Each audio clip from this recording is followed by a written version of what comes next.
Gabriel es carpintero y trabaja en una fábrica de muebles. Claudia es operaria en una empresa láctea. Aníbal es colectivero de una compañía de transporte público.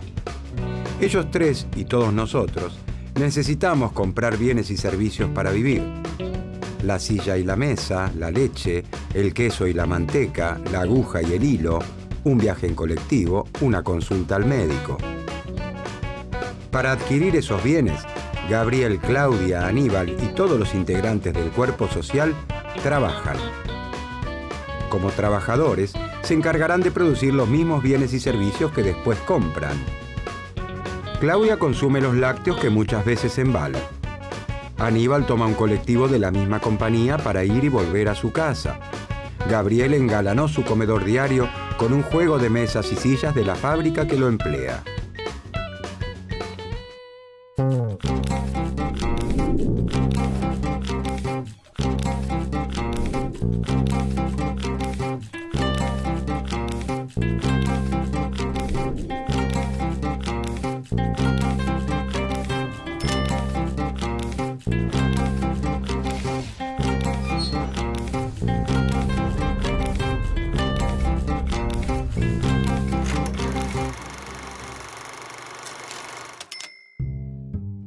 A fines del siglo XVIII, Inglaterra es la nación más rica y poderosa del mundo. La revolución industrial, que comienza por aquel entonces, encuentra allí su epicentro. La industria inglesa avanza a pasos agigantados. En Francia, las actividades industriales muestran un desarrollo industrial más lento y acotado. En el campo germinan las primeras innovaciones técnicas. La incorporación de nuevos implementos de labranza aumenta la producción. Las vaquitas reinan en toda la campiña y abonan la idea de que solo el campo hará rica a toda la sociedad. La sociedad francesa se divide en clases. La clase terrateniente, los dueños de la tierra, está integrada por el clero, la nobleza y el rey. Los comerciantes y artesanos conforman parte de lo que se ha dado en llamar el tercer estado. Los artesanos se organizan en gremios. Los gremios de artesanos son asociaciones formadas por los maestros, oficiales y aprendices de un mismo oficio que regulan la actividad, la formación y el aprendizaje de sus asociados y hasta fijan el precio de sus productos. Finalmente, los agricultores trabajan una tierra que no les pertenece y por eso deben pagar la renta a los terratenientes.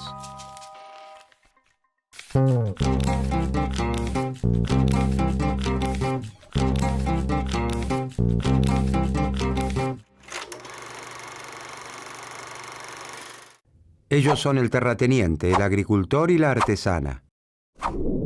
El terrateniente es dueño de un título de nobleza y de una gran extensión de tierra en las afueras de París. El título y las tierras las heredó de sus mayores.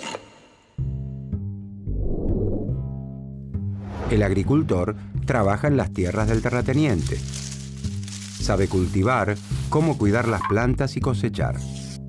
No heredó ni un metro cuadrado de tierra y por título, solo el de agricultor. Después de la cosecha, debe los impuestos al rey, el diezmo al papa y la renta al terrateniente. La artesana pertenece al gremio de los panaderos. Con la harina del trigo que el agricultor cosecha en el campo del terrateniente, ella moldea sus artesanías comestibles que tienen la forma y el sabor de una baguette o una croissant. En este contexto histórico y social surge en Francia una escuela de pensamiento cuyo principal referente es el doctor Quesnay. ¿Quién fue François Quesnay y por qué es considerado el padre de la fisiocracia?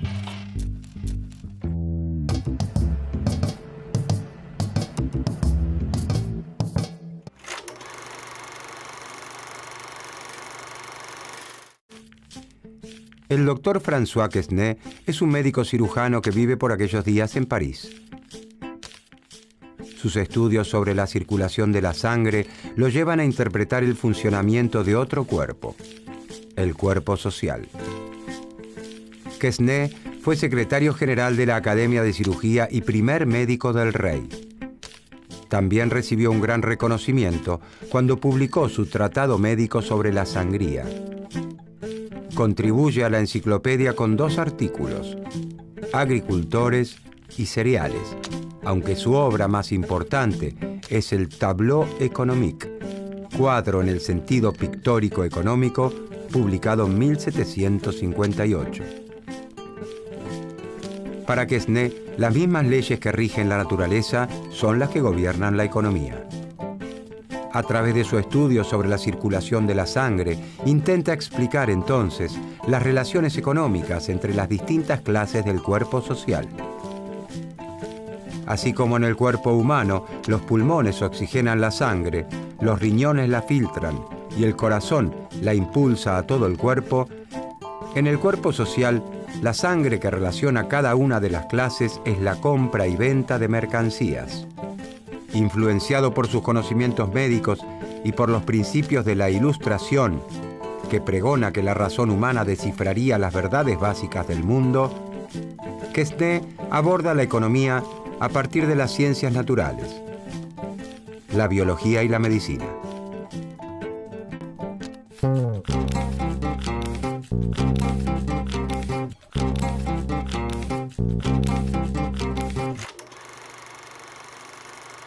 François Quesnay afirma que la agricultura recibe un don de la naturaleza. En la Francia de los fisiócratas, la riqueza se encuentra fundamentalmente en el campo. A diferencia de Inglaterra, el sector industrial francés está integrado por pequeñas empresas familiares que apenas cubren sus costos de producción. En un estado donde la revolución industrial es apenas una escaramuza, las plantas cultivadas y las vaquitas superan ampliamente a los talleres. Los fisiócratas observan que la agricultura permite vivir junto a los que trabajan la tierra a un gran terrateniente ocioso. Esto no significa que critiquen el régimen de propiedad de la tierra. La propiedad territorial se encuentra perfectamente justificada. Es para Quesnay la retribución a un trabajo de mejora y conservación del suelo. Este trabajo es realizado generación tras generación. El propietario actual es el heredero de todo ese trabajo pasado. Quesnay piensa que entre todos los trabajos que realiza el hombre, solo uno crea riqueza realmente: el trabajo sobre la tierra. La riqueza, dice Quesnay, surge del campo y desde allí se distribuye hacia el resto del cuerpo social. Cuando se trabaja la tierra, se genera algo nuevo y distinto de lo que existía antes. Estas son las principales ideas de la primera escuela del pensamiento económico de la historia: la fisiocracia, o gobierno de la naturaleza. Como explica el fisiócrata Lemercier de la Rivière, ese orden esencial de las sociedades es una armonía perfecta de las instituciones sociales sin las que la felicidad y el crecimiento del género humano no podría tener lugar. Los fisiócratas creen que la sociedad debe regirse por las leyes naturales. El Estado no debe intervenir para modificarlas. Cabe entonces preguntarse: ¿qué lugar ocuparían el terrateniente, el agricultor y la artesana en el cuerpo social francés de acuerdo al diagnóstico del doctor Quesnay?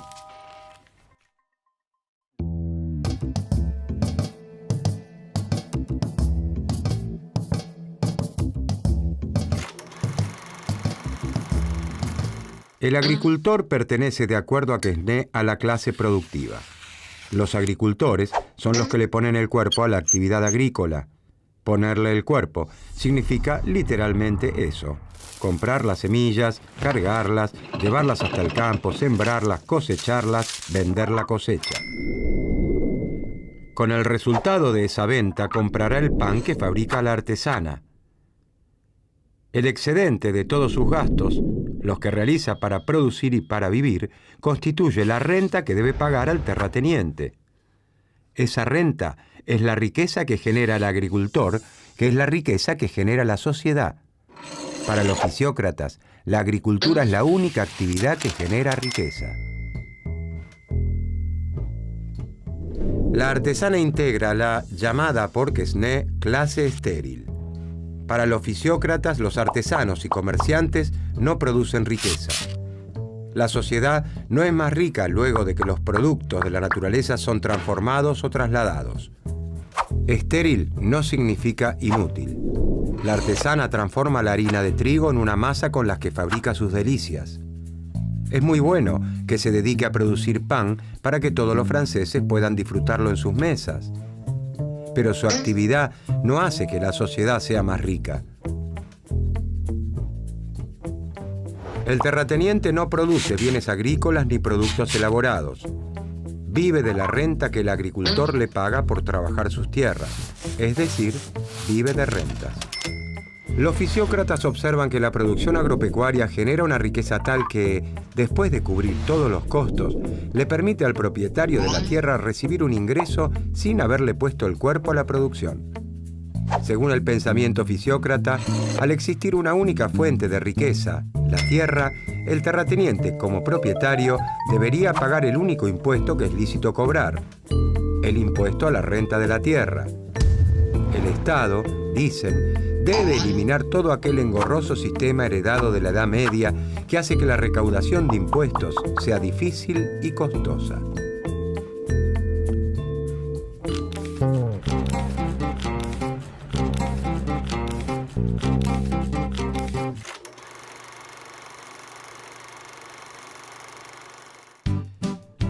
Los fisiócratas propugnan incondicionalmente el liberalismo económico. Sus recomendaciones son opuestas a las de los mercantilistas.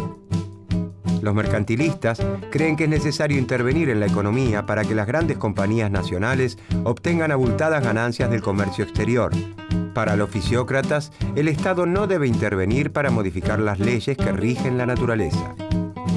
El orden natural es todo lo que beneficia a la agricultura. Por eso, sostienen que debe despojarse al campo francés de todas las trabas y regulaciones del Estado. De esta manera, se aumentaría la producción agraria y crecería la riqueza. Proponen la perfecta libertad para que la actividad agropecuaria se incremente lo máximo posible. Rechazan el proteccionismo y exigen que se libere el comercio para que el campo pueda colocar sus productos en el extranjero. ¿De dónde salían todas estas ideas? ¿Quiénes eran los fisiócratas? ¿Qué personalidades llegaron a ser sus mayores referentes? ¿Dónde se reunían?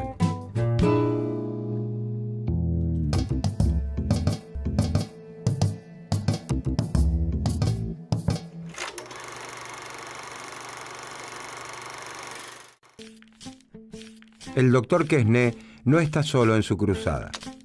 Con el correr del tiempo, suman decenas los seguidores que se reúnen para escucharlo e intercambiar ideas en el Club del Entresuelo. El pensamiento de Quesnay es bien recibido por las clases acomodadas de su tiempo. El cuadro económico conoce inmediatamente un gran éxito ante el rey, la corte y los discípulos de Quesnay. Los discípulos de Quesnay siguen las enseñanzas del maestro con gran fidelidad. Tal es así que la sociedad francesa lo llama la secta de los economistas. Uno de los principales discípulos de Quesnay es Henri-Robert Jacques Turgot, quien tiene una mayor influencia política que su maestro. Esto se debe a que aprovecha su paso por el poder como intendente y ministro de Marina e inspector de finanzas en tiempo de Luis XV para implementar algunas de las ideas propuestas por los fisiócratas, como la abolición de los gremios de artesanos que datan de la Edad Media. Turgot es también el autor de una frase que se convertiría en el estandarte del liberalismo económico: laissez-faire, laissez-passer. Dejar hacer, dejar pasar. Dejar hacer libremente sin proteccionismo, dejar pasar los productos, dejar comerciar.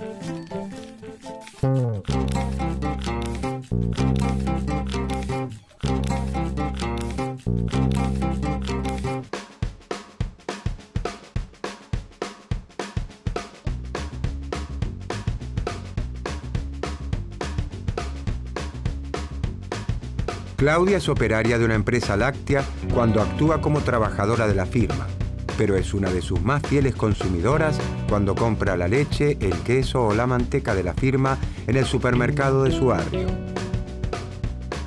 Gabriel, Aníbal y todos los integrantes del cuerpo social en su conjunto se relacionan con las empresas desde ese doble rol de trabajadores y consumidores.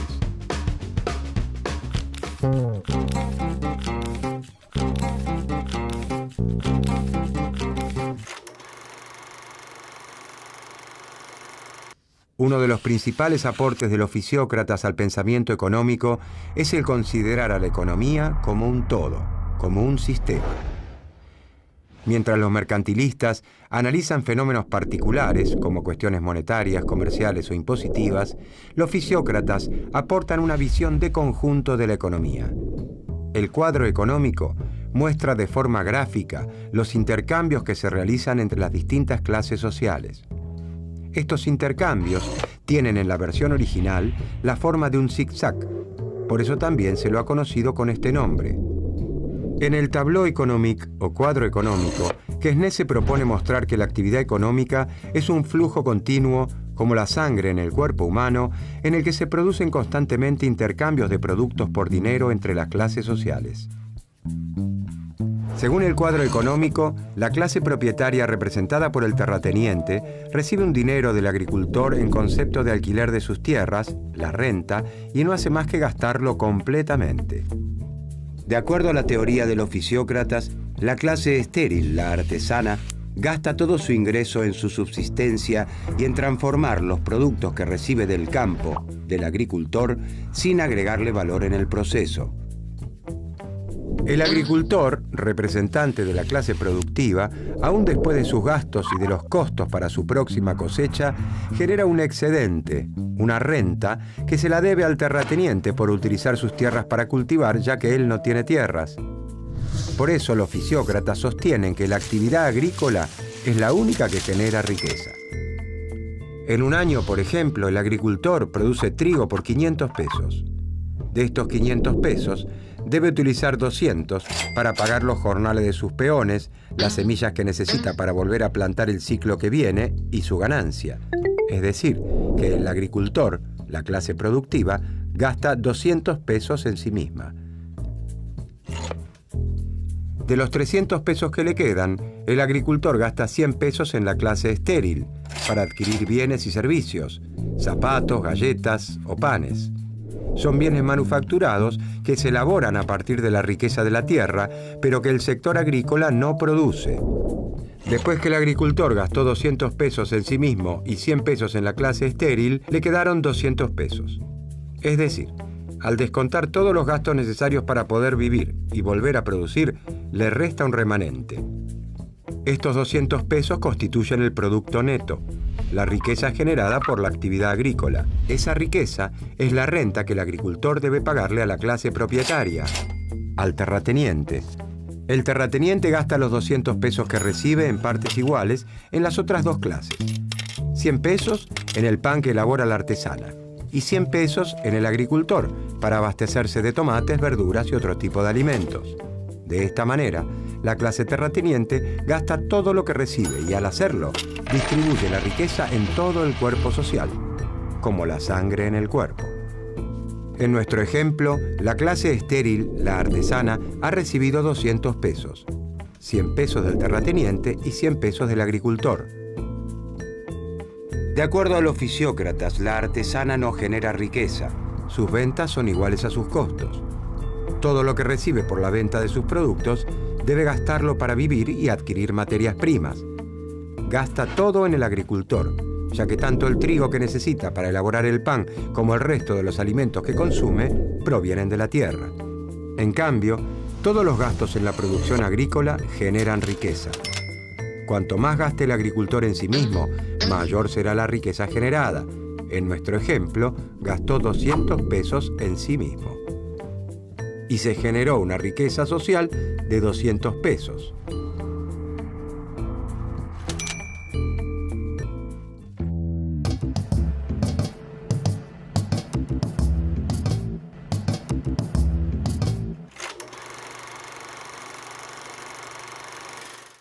Los fisiócratas son los primeros en analizar a la economía como un todo, como un sistema.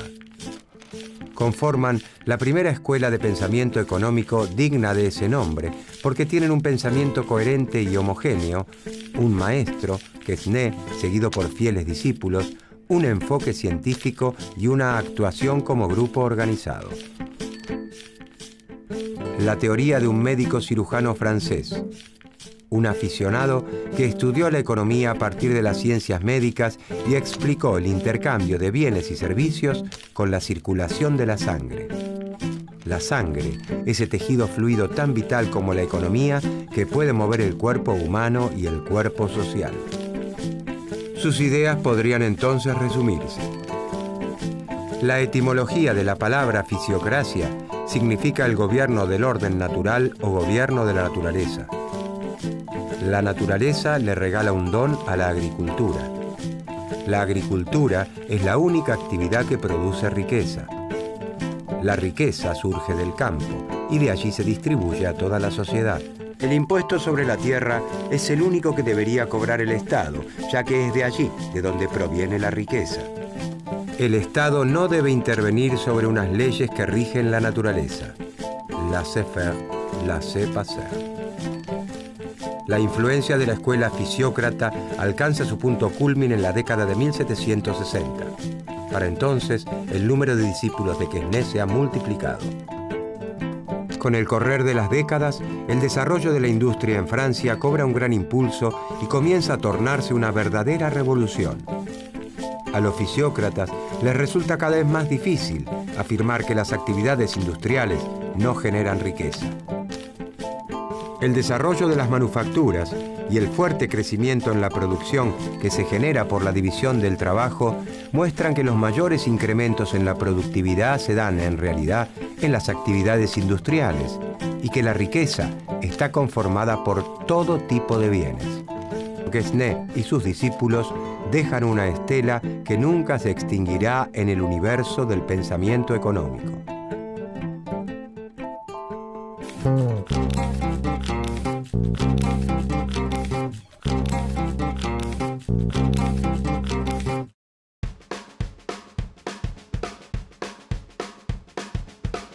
La fábrica de muebles donde trabaja Gabriel es su empleadora, pero le facilitó la compra de un juego de mesa y sillas cuando el joven carpintero quiso engalanar su comedor diario. En este caso, la empresa actuó con su empleado como vendedora. Del mismo modo, cuando contratan a Claudio y a Aníbal y cuando les venden un boleto o sus lácteos, las empresas desempeñan ese doble papel con la totalidad del cuerpo social.